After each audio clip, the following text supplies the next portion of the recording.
Using the brush from my anti-seize, I'm going to put a thin coat of anti-seize all around the threads that the spinner mounts to. And this is on the outside, you know, the edge out here, so to speak. A little bit on the inside here.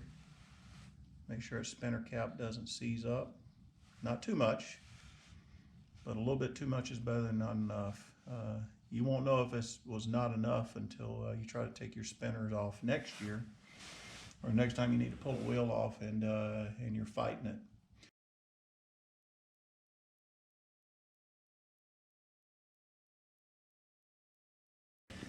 I'm going to mention something right now because this is absolutely critical you get this right.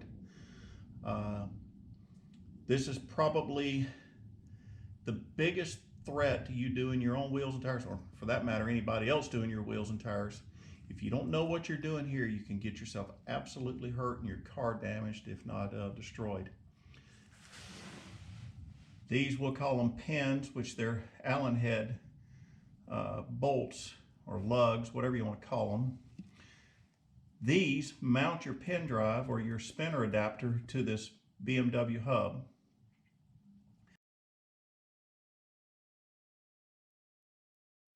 These, which protrude, let me get you a different angle. There you go. Those absolutely have to fit into the holes inside your wheel there.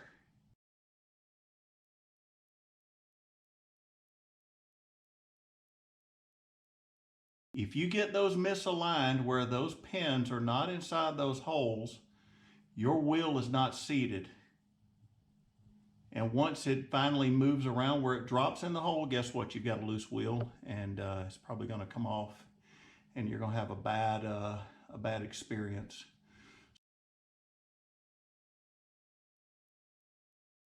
So let's get this wheel mounted up.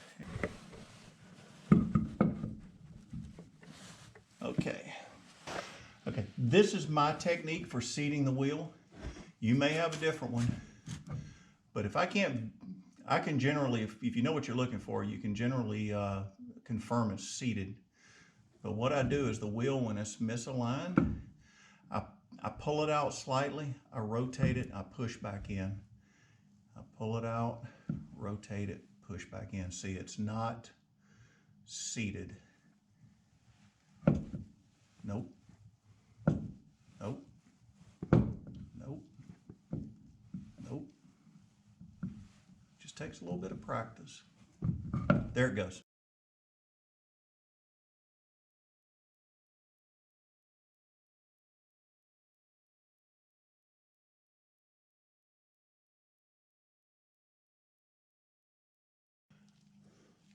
Okay, we've applied our anti-seize to the surface area here on the bevel, which is on the spinner. And then we have anti-seize on the inside of the threads as well. We put anti-seize, as you remember, we put anti-seize on the threads on the adapter as well. As you remember from part one of the, when we were removing these, it was lefty-loosey on the driver's side and righty-loosey on the right side. So now we're going to righty-tighty.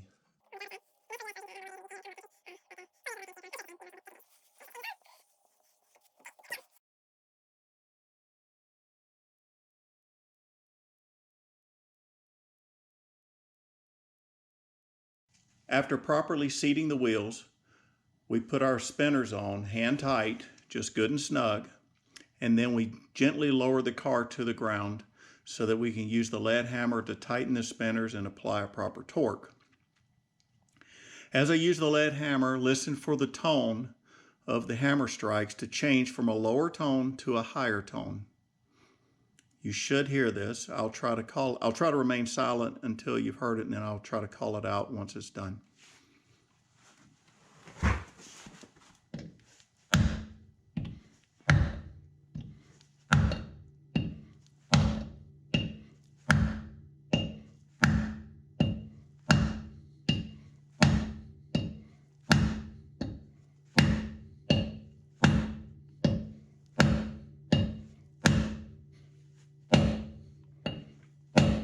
That was it. So towards the end there, those last 3 strikes sounded really good. They had that higher tone you should be listening for.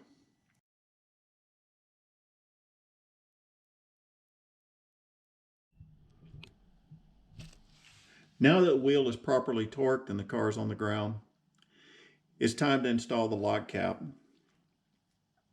In previous videos, I called it the spinner cap, but the technical term is a lock cap.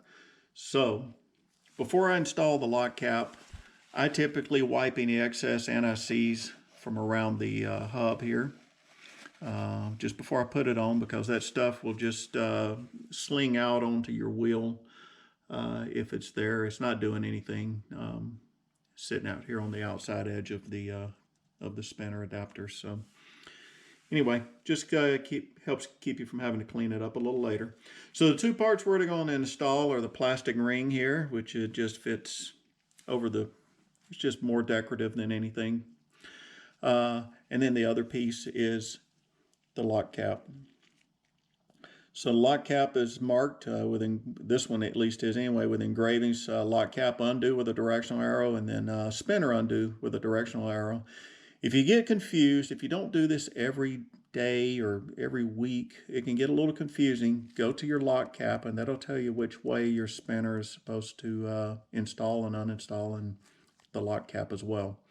And that's also your indicator of where your safety wire needs to go once it's time to put in the safety wire. But I have seen people get the safety wire on the wrong side of the spinner. It happens. I've done it myself, and that's why you have to be just really hyper vigilant as you do this. Make sure you've done it right. Scrutinize yourself, or have a buddy come over and scrutinize it for you. Okay, let's install this lock cap.